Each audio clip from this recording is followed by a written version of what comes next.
trouble. It's Lynch first nuts. We don't know. All right, look out. Get out the way, please. Damn it.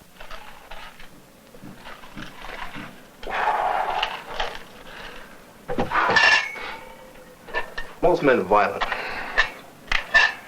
Most men are afraid to admit it. Or maybe they're ashamed to admit it. But most men are violent. Most of our lives are based around violence. We try to repress that same violence a great deal. We say that we're civilized. But we look around at some of the things that men do. We have to realize that we're not civilized at all. I do possess the capacity for extreme violence, for instance. If circumstances were such where it was either me or the other guy out there on the street in a confrontation as officer to, let's say, perpetrator, something like that, he'd have to go.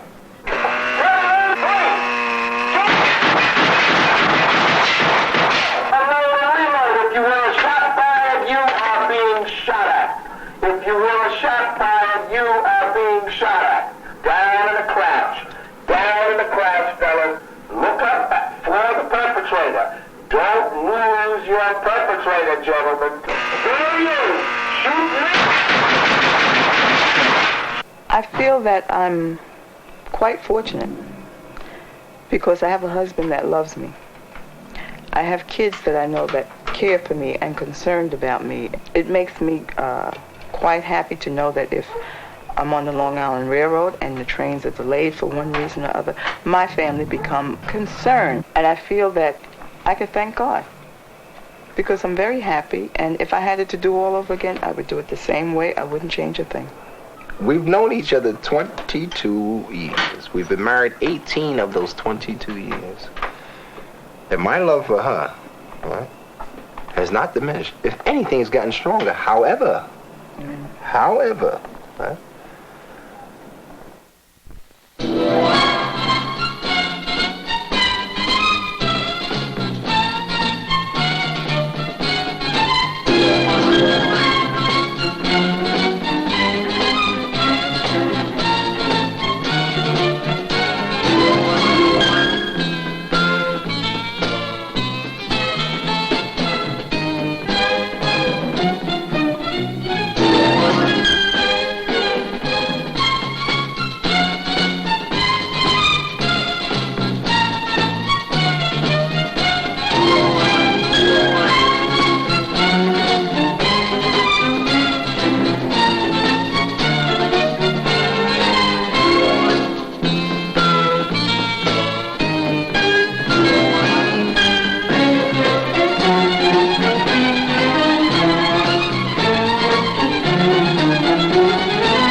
George family film, ready to roll.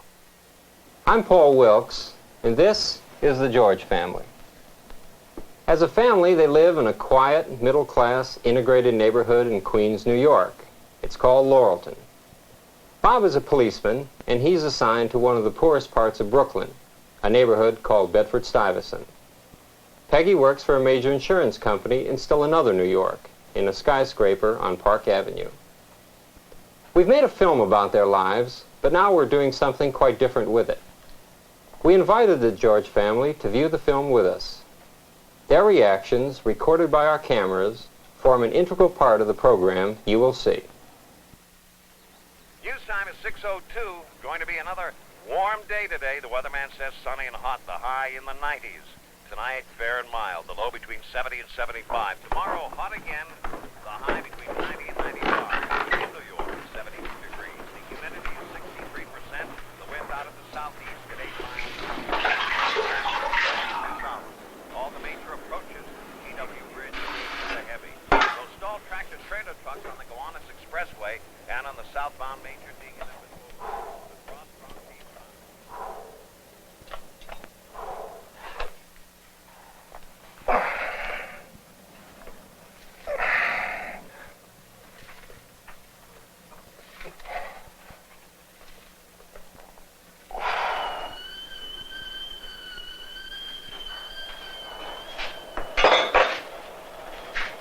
Peggy, you want to finish this up?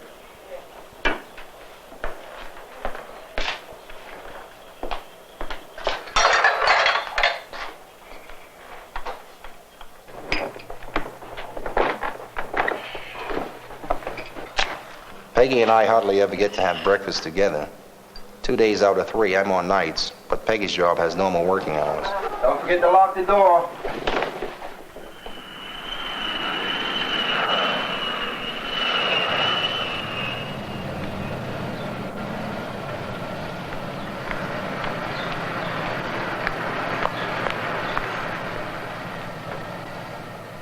My shifts rotate, so when I'm on days, I take Peggy to the train.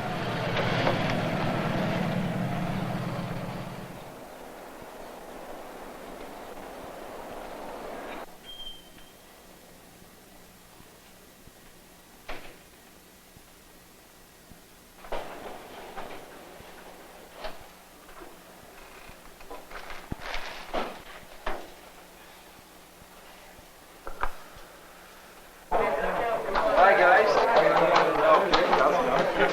Hey, Bobby. All right.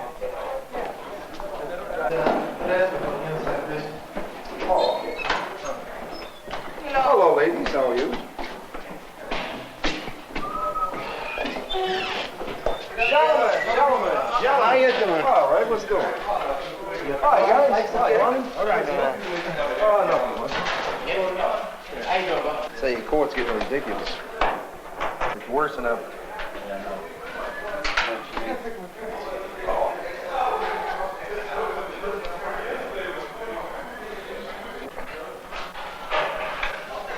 Tell you one thing, when you're in an air conditioner unit, man, this is too much.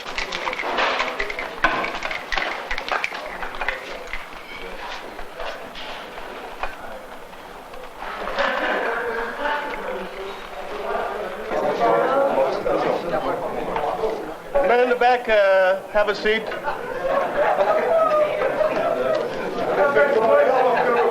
Hold it down, Marty. Okay, hold it down. Ward, Powers, you have the 1335 ring, 19 meal. George. Here. Owens. Here. Sector Henry, 1535, the 10 ring, 630 meal. Now, if someone walks up to you, stops you because they've had an accident, once it's reported to you, a license exchange is not valid. You must make out an accident report. Once again, they're worried about corruption. They're afraid that we might have taken $5 not to make out the accident report.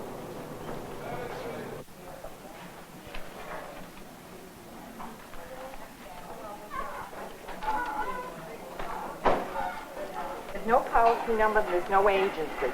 Yeah. There's no name, it's unidentified, but they have two amounts. See, two different types of cases. Now, the other one, she says, I can issue on the other one and the other one. Well, But- you can. But on the other two, she says, you better ask. That's all you had? That's all I had. See, I didn't want to do anything on the other two until I found out what I had to do with the others. Okay. But I can do it. Okay. Hold your hand up. Now just turn it to me. I want to see how deep you put it. Right here? Yeah. All right. Put the bandage on and keep pressure on it. Now, how did the knife come into play? The knife came out of one in the red. Right? One in the red came after me with a knife.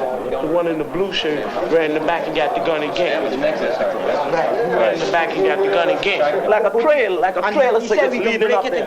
And they said they're going to break it again. This from the conclusion we got that they're breaking. There was a change as far as There was this a cover change, sheet, Mary, on but the this. numbers stayed the same. Right. Yes, but I wonder. But now, No. See, actually, the change probably went through, but tape isn't changed anymore. What about the 6-4? Let's get it together, brother. Let's get it together. Come on. Let's go inside. Let's go. Sit down over here. Sit down. Sit down. Hey, man. Sit over here. Come on. Come on. Just relax. Just relax. Sit down. Sit down.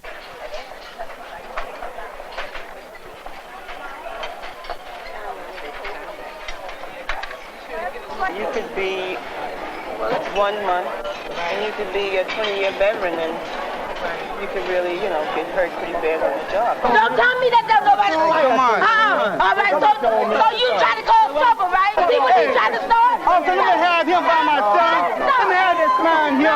That's it right there. He don't live here.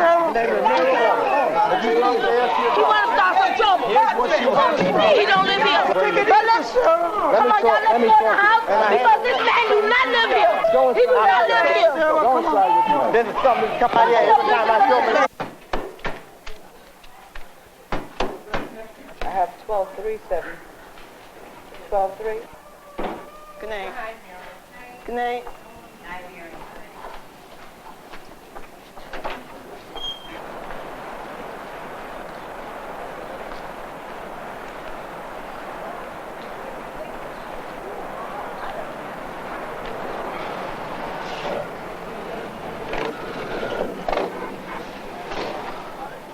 Don't put a rush on that bus. Try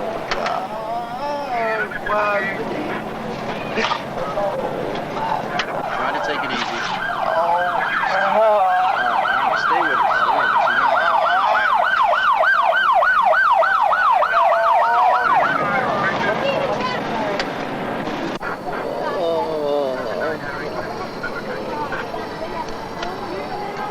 How you feel now? How you feel? Huh? A little better?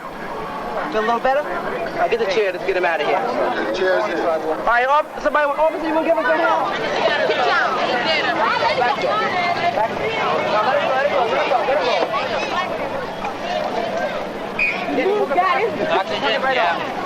Bible light. Turn it right on. Yeah, I would like to say,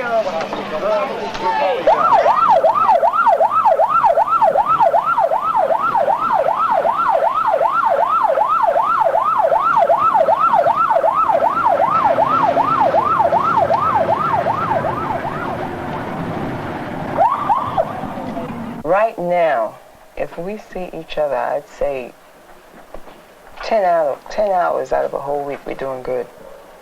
Because I'm leaving, he's coming in. It's this thing of leaving notes and trying to get a call in at lunchtime, or you trying to get a call in at your mealtime. And I miss not being able to sit down and talk to you, say when I come home from work, or you come home from work in the evening hours, or on Saturday or Sunday, just sit around and talk like we used to do. Like it was in the beginning. Right. I'd like to see this again. I think that was some of the best times in our lives because of the fact that it was just us. It was just the two of us, and we only had the two of us to worry about. I'd like to see that again. Peggy, I'm interested about your working. What does it mean to you? It means a little extra things in the house that we want that we don't have to wait for. In other words, if I see something, I say, well, I like that couch, or I like that chair. I don't have to wait for it. Why did you decide to go back to work? I decided to go back to work because the kids were in school all day. They didn't require my constant supervision anymore. They had their own set of friends. They were taking off this place and that place. And I found myself alone most of the time. Everyone would come home and they would talk about the activities of the day, and I had nothing to talk about. I was very dull, and I didn't like it. And I'm not a type of person that makes friends very easily. I found myself in the house all the time, and it became very boring, and I became quite depressed over it. Yeah, I can remember Quite depressed. I used to have periods of just crying. I mean, nothing physically wrong with me, but just crying for no apparent reason at all. And it was the depression that was getting to me. And that's when I went back to work. It became a challenge then. Doing something, and not only money, but being able to accomplish something, and just to see for myself if I could do it. Bobby, would you want your son Derek to be a policeman? Derek, yes. I'd like to see him be in the military. I wouldn't. You would not? No, I would not. I would not. Because worrying about one coming home every night, you'd have to worry about two making it home every night. I don't think I could take it. I don't know about becoming a policeman. Gotta go out in the street every day and wonder if you're gonna come back. You're afraid? Yep. Peggy, you're afraid too, aren't you, for Bobby? I sense Yes, I that. am. When the phone rings and he's at work, you're a little frightened to answer it sometimes because you don't know what it's going to be. It's something you live with every You day, learn to don't live you? with it. You learn to live with it.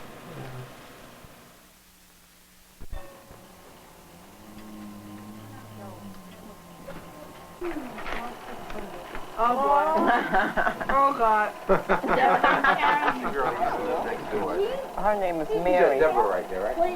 Look at Derek. Wasn't he perfect? You know that call, Bob? Yeah, I sure do, Eddie. Come on, Derek, get back in there. Look at you. I wish they were that age now. Yeah? Yeah. They're so cuddly and, you know, like you could hold them and you could kiss them and they wouldn't, you know, like now you try to kiss them and they beat you off, you know, when they were smaller. They were so cuddly. Look at same haircut, same clothes, same walk, same left hand on the hip, same everything left hand on the hip, right? Everything. Nothing changes. If I met a man like my father, I think I have. I really have sometimes. I think that's the type of man I like, you know, something like my father, but not in every sense or in every way he is, but his sense of humor and his ways. So yeah, that's what I like, you know. But I think most of the guys that I'm attracted to are like some parts, some way like my father. I would never marry a police officer. Me neither. It's really hard to, like, every day or like you're going somewhere or you want to go to a party or you want to go out. It's kind of like restricted because things are so bad out in the street. And he wanted to see us have a good time, but how should I say, I guess he don't want to see nothing happen to us, but he's holding kind of strong on us, keeping us kind of close or tight. I think he's a little suspicious of everybody. I think it could be due to his job. He always wasn't like that.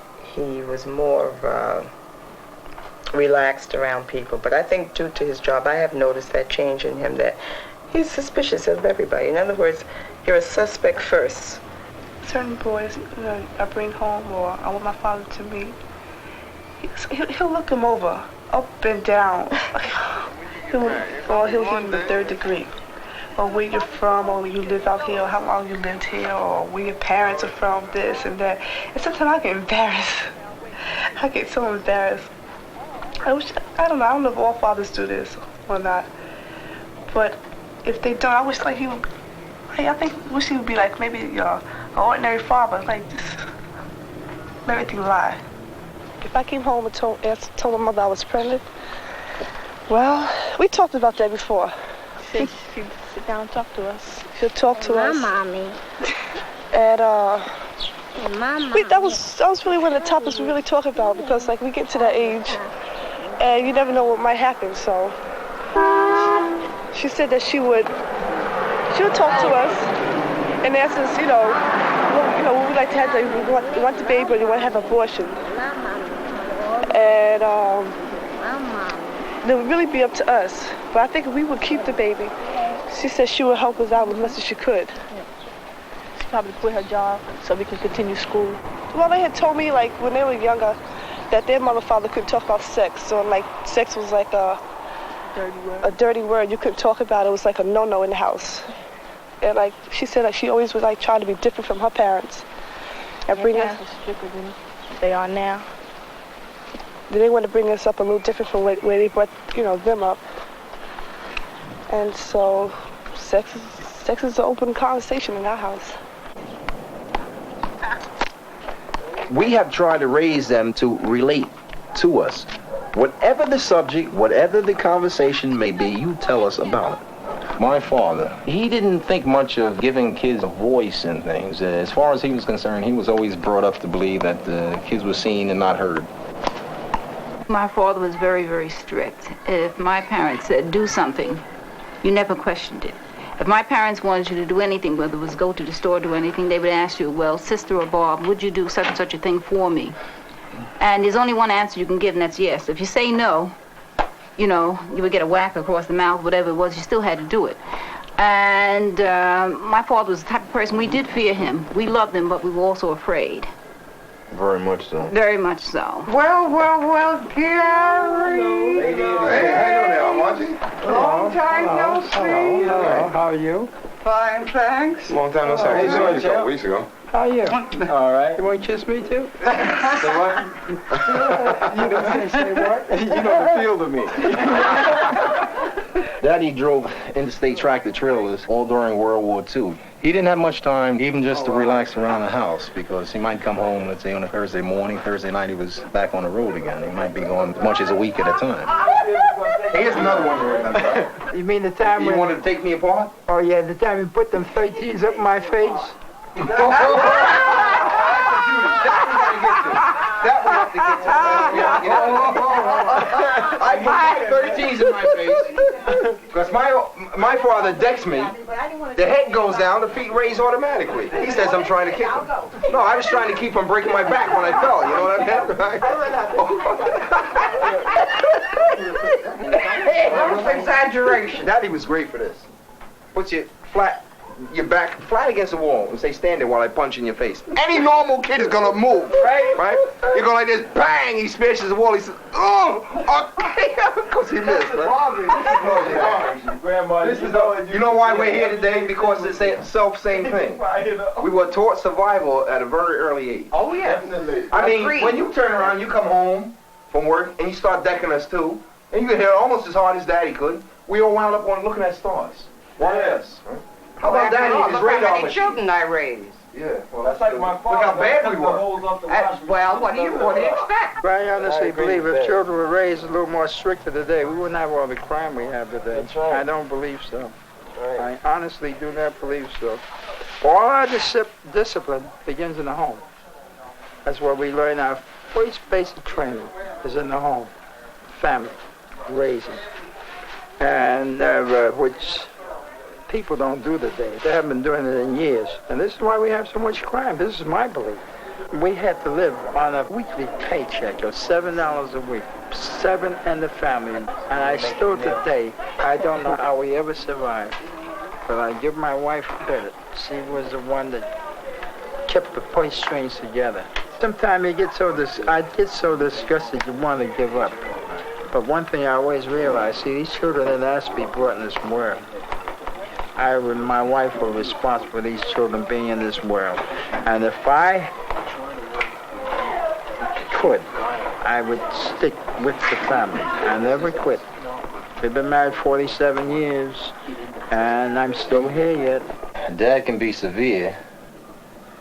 At least, when we were growing up, we were small, when he wanted to be about the situation, but he had a little time for self-pity. Well, I was strict, fair, but strict. If I hadn't had the type of parents that I do have, who's to say, which direction in life I might have taken?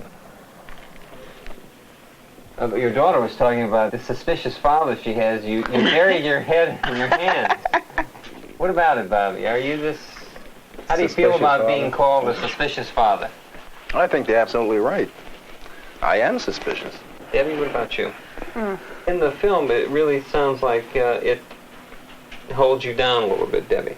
Do you have that feeling that his suspicion kind of does that? Well, I did. I do. That it holds us down. It seems like we kind of trapped, or we like in a room where you can't get out. But he's changing a lot. Everything is changing. So now I'm getting out the room and I'm out in the hallways now. I'm getting out the door now. In the hallway. You're in the hallway, but you haven't gone out the front door yet? I'm getting there, but not quite. That's a great way to put it. I'd like to talk about what Debbie and Karen were talking about when they were walking on the road. They mentioned that they could be more open with you folks about sex, that could be discussed. Now, has it been discussed in the home, and to what degree? Well, we have discussed sex in the home from their first question when they were very little. And I never believed in telling the kids a lie about it. Nothing was held back. And to this day, we still talk about it. Anything they want to talk about, we'll talk about it. What about premarital sex? Is that ever... Oh, yes. Okay. And what is your... Well, I don't like it. I personally don't like it. But if it should happen, I'm sure they wouldn't run home and tell me. But if, let's say, one of them became pregnant because of it, we would talk about it. I wouldn't throw them out of the house or anything like that. I don't think I would do that. But I would try and find out, why did it happen? Why?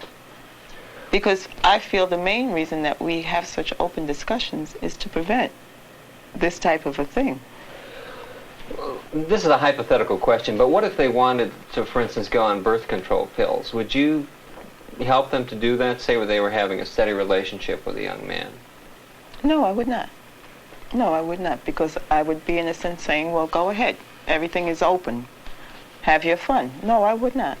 They are living under their parents' rule. In a sense, under their parents' viewpoints, respect those viewpoints. If there comes a time in their life where they want to go on birth control pills, or they want a steady relationship, or they want to, engage in premarital sex, fine. But make sure they are, first of all, of age, legal age, and basically it's not in their home, because I wouldn't like it. My wife doesn't like it. And it is our home. In this segment, the George family spends a weekend at a resort in the Pocono Mountains of Pennsylvania with Bob's cousins Eddie and May. The resort caters exclusively to black families, who often were refused lodging elsewhere. Hi, folks. How you doing? How's everything? What's doing, Eddie? All set for the trip? Yeah. Hi, Jeffrey. How are you? Okay. So you have to It's go kind of for it. warm out there, you know? I have some food. We can grab a bite to eat, before we get ready to go. Sounds good to me. Okay. Listen, how about a beer? Anybody interested in beer? That sounds good to me. When you get through, let me see that picture a minute. Let's see here back there. I'll tell you one thing, it's This a is a very beautiful nice scene. place. Yeah. Yeah. All right. Very nice. I like that. Look, this is my spot. I Thank you. intend to lie right there. Hey, Did you see that? We have 49 to what was that? What was that, 49? 49 to what do you have? How many points you have, Eddie? Don't we have 49? No, we have 49. The fact that it is a black resort, being that I'm in a strange town for the first time, gave me somewhat more, psychological comfort. In other words, not knowing whether you're going to run into hassle, rejection, or an attempt at a rejection, or something like that, whether you're going to have to battle your way in the joint or something of that nature. In today's paper, I was reading a story about 3 salesmen. They happened to be black up in Boston. These 3 salesmen happened to stop at a white neighborhood to park their car because it was available space and it was near the beach that they were going to. Now, they were only going to the beach for a little bit of relaxation. According to this article, they were chased from the beach by a group of whites. They were trying to make it back to their car. The car was locked. Naturally, you don't have time to look for keys to get in, so they went in different directions. One of them was beaten very badly with sticks and pipes. And we're relating going into a new area and not being aware of this type of a thing. You could get murdered.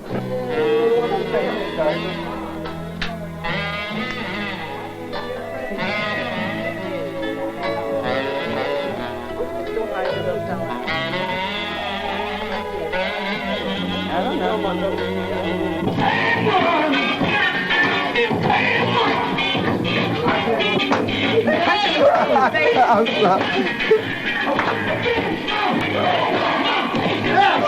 She about to get me.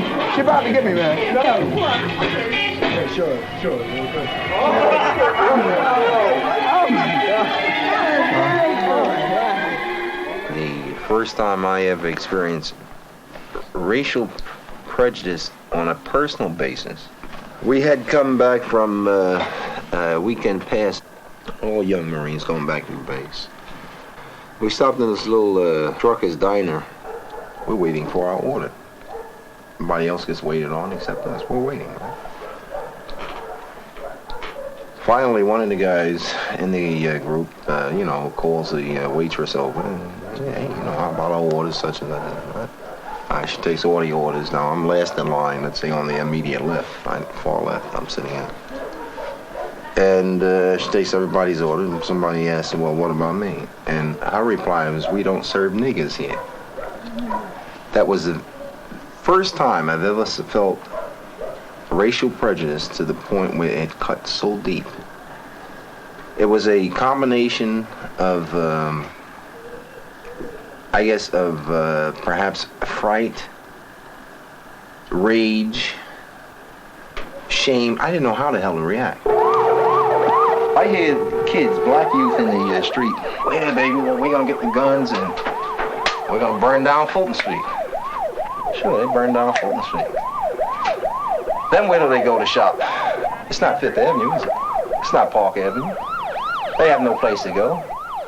The power structure in this country is so well established and so strong that unless you work from within, you won't change it. You won't change it by force of violence because the system, or they in the system, the powers that be in the system won't let you. Do I ever feel as though I've been a sellout? The answer is no. I don't see me selling out at all. What I did do, I feel, is benefit not only myself, but hopefully others by influencing them to do the same thing. I don't sit here and say that there has never been a time when white cops, per se, have not overreacted. They have not kicked men's ass. As a child, I have memories of what cops did. You just don't erase these things. Wait a minute. Eddie, suppose I told you, since being a cop, I've seen white cops hurt because they underreact. No, I'm not saying that every white cop hates, go around beating up little black kids. I don't like that little black one. I'm not saying every white cop does that. But they don't know black people, or they don't know Puerto Rican people, So, first thing they see, they might see some guy throw a bottle at another guy, right? It's not lawful, so he might kick him once. You don't shoot the guy for doing it. Why not? If that man came at me with a bottle or a brick, what do you think I'd do? At you. Okay, but have you broken up fights without shooting a guy? So how's that? So have white cops. Okay. Eddie, my I gotta point, hit you with a heavy one now. All right, my point. All right. Gotta hit you. Do what you want to do. That little Glover boy. My point. 10. What was he? 9, 10? All right, that's fine. All right. How about the cop who's killed in the bar, Eddie, in Harlem? How about the cop who was killed in the bar, but simply because he told a man to drop it, he and his partner told a man to drop the gun repeatedly, and the fool turned and the fool damn cop didn't fire. How about what happened? Did the cop get killed? How about the black cops that were shot by the white cops because they were black and they didn't have a uniform on? How about the white cop who was injured, who was brained? His brain, the guy's a vegetable today. By who? A black kid. But, okay. My point, Eddie, is this. I know myself for a fact. There are certain conditions that I'll kill a man. There are no ways about it. Grant you, okay. All right, why? Why, Eddie? I do believe in the next 20 years you might see one hell of a revolution in this country. Because it's not only affecting the minorities, it's starting to affect the working class, period. White and black. The working class white is failing just as bad as the working class black. Although the working class black man is the one who really gets it up the butt. As far as the black man is concerned in this country, the black man has, or is currently now, reawakened to the fact that he's been cheated. He's been cheated for over 200 years with the so-called American dream of independence. It's never really been his at all. I don't feel that the black-white issue will ever be solved as long as there are people walking the face of this earth. Race and revolution seem to be the themes that go through this segment. When your father told the story about what he had gone through as a Marine, being denied service in a restaurant and what you folks say right now. How do you feel about that? How do you feel about that story with your dad and the Marine Corps? Karen? I am proud of my color. And if anybody's going to give me a remark like, well, I'm not serving you because you're black or something like that, I will get mad. I'm proud of what I am, and I'm going to stick to that. Do you feel oppressed? I personally don't feel oppressed, but I didn't forget where I came from either. I'll never forget where I came from and who I am and what I am. I'm black, and I'll always be black. Stay there. Sit. Lay down on this.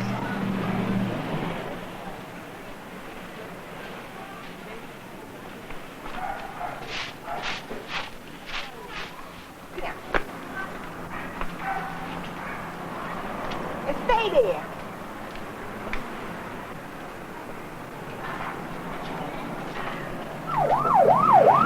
366 Clifton, man with a gun. I think the two of them. Still out there now? One of them got a big. You want to try and show us? Anything up there? Who's grandfather? Papa paid $200. He paid $200 for a suit? He told me he did. $200 for one suit? What color is it? Made out of gold or something? Hey, yeah. Listen to him. Wait a minute. Listen to what he wants. The brown one. He wants to be laid out in it. What? He wants to be. Wait a minute. And now I don't feel like cooking anymore. That's it. The brown one. He wants to be laid out in it. And what, is he going someplace? When they bury him, he wants to put the white one on him. That's when he wants to be buried. Oh, I say, you changing him. I say, you fool, who gonna cut up all these suits that I ain't putting on? They cut up your clothes? They split them open. They don't put them over your head. I didn't know that. I never heard that before. I never knew that. You know, they slice your clothes right open. All your clothes, everything. In other words, if you feel like you're going to go, you better put on what you want to be laid out in. I never knew that. Honestly, I never knew that. Get that water right there. Dump that water right there. What started this? Papa wear a brown suit. Laid out in the Brown suit. And he buried in the white one. in the white one. Laid out in the brown suit. I said, honey, there ain't gonna be one suit cut up. Which one's that, the white one? I don't know. Yeah, no, I don't want to. I'm not interested in that now. We want to save your eyesight. You're gonna have to keep your eyes open. Open your eyes. All right, shit. take it easy. Take it easy. Take it. Oh, Lord, no, that cold water burning my eye more than it would have been burning me before. All right, listen, Paulette. Let us call an ambulance. Come on. Let's get her over to the hospital. I ain't going to the hospital. You don't want to go to the hospital? No. You sure? Positive. All right, hold your head, son. Hold your head, son. Why don't you want to go to the hospital? That's the way I am. I've been... What are you afraid of? Nothing. Nothing. I've been going to the hospital too many times. I'm a very sick woman anyway. Would you rather lose your eyesight? Like this kind of job happened to me. All right, blink your eyes a couple. Let him tear. Blink him up and down. Let him tear a little bit. That's right. Keep doing it. Keep doing it a couple times so that you can save your eyesight. I know that'll be another half an hour. I know. I'll fix it. Okay. So I know about 7:30. I know you'll be here. But Terry, hurry up. Okay. Okay. All right, bye.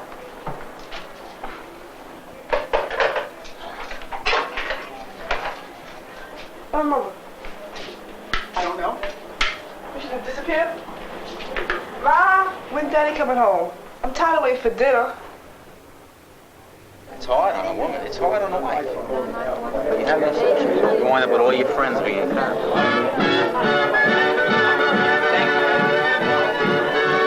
gets to a point where they just don't understand. You can't understand the excuses you're giving for not going to this, the wedding and not going to the, cousin's son's christening. They're important to watch.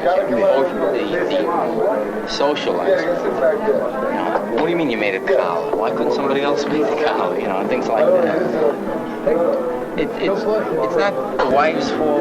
In my opinion, it's not the wife's fault, and it's not the cop's fault. It's just, it's hard to be a cop's wife. It's harder to be a cop's wife than to be a cop.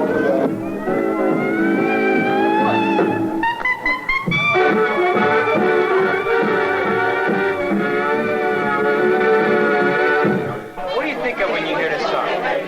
What do I think? Senior prom, right? 1940 what? That's what they call the generation gap. 30. Peggy and I used to dance very often the first time we met. We didn't do any dancing. She was upset with me because she wanted to dance with me. I wanted to dance with her, but I was very shy. Well, after the dance was over, our friends got to rapping and they began to introduce us to each other. And from there, it progressed to marriage. What did she look like? What did she pen out? She's a beauty.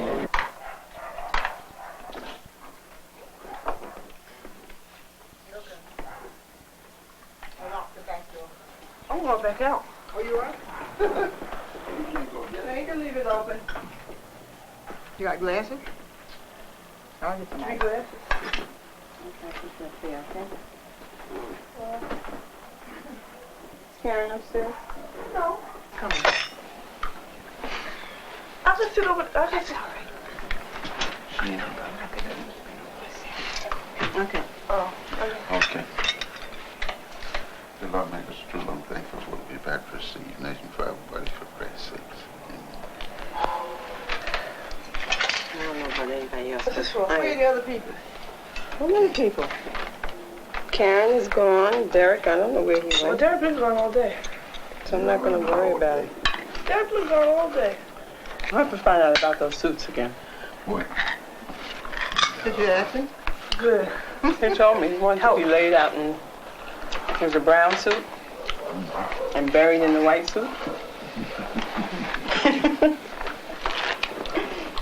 He gave you a job, huh? Who, me? Mm-hmm. Where are you going to be? Laid out? Yes, you're going to be out, too. But you know, I didn't know that they cut your clothes in the back. Spit them right down the back. I don't know. We won't talk about it now. I did it. No way, this way.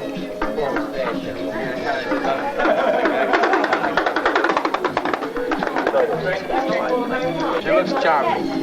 Thank you. You look good in it. John, you look good. Thank you. Play this up there. Hey, what do you want to hear? How about a little, Party Sure Begin to Begin. You start off. That's it, you got it. Vodka and water? Okay, vodka and water, please.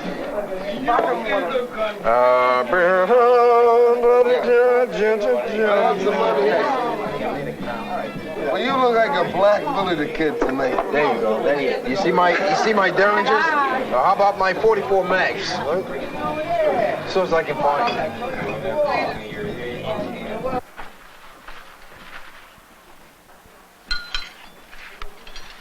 You feel anger because you know he's late. But once he's home, I don't know, it seems to disappear. It's not there anymore. It's like a spell. Like somebody casts a spell over you, and when he's home, it's lifted.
love?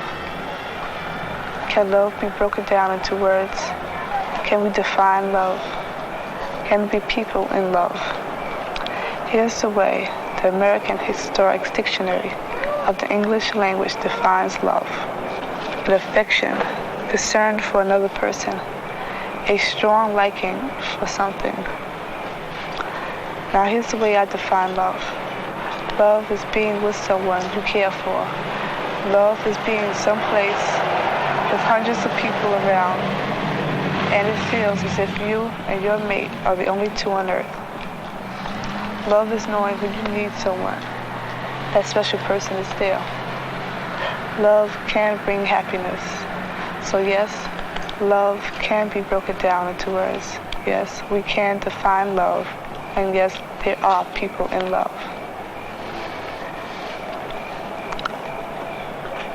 Let me ask you something. I know, I knew it. I knew it.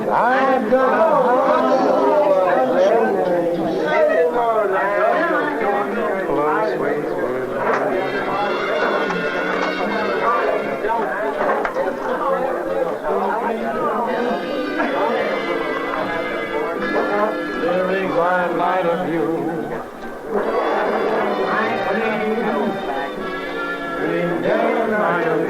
Folks, how you doing? Can I buy you a drink? Can I buy you a drink? Can I buy you both a drink? You all set? How about a backup, just in case? Okay. Joe?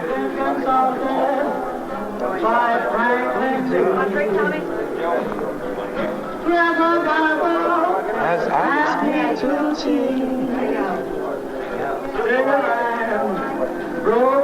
I'll be glad when it's over. With you.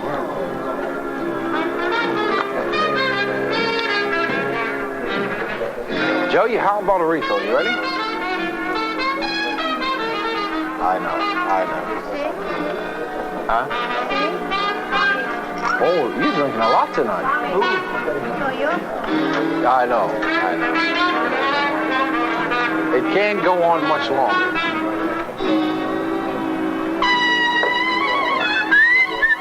You know, I just thought of something. How is that going to sound on film? It can't go on much longer. That sounds complicated, don't it?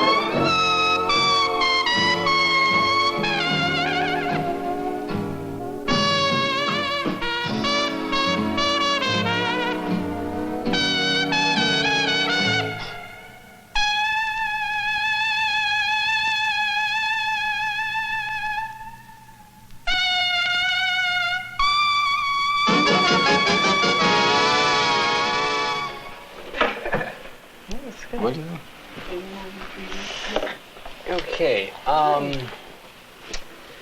you know, in the first part, and I think throughout, you made the point that you want to spend more time at home.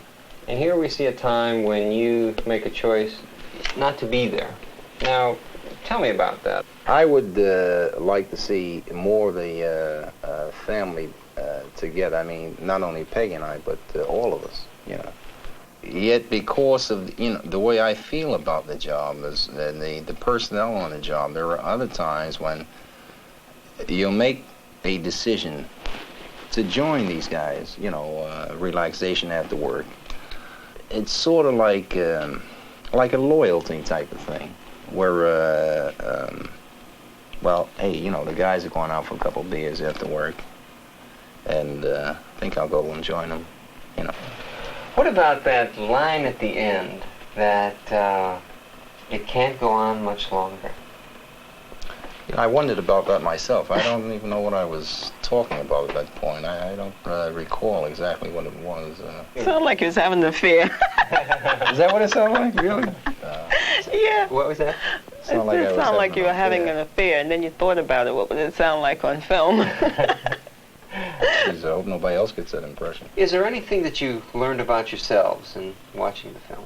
Well, it wouldn't be about myself, but it did make me,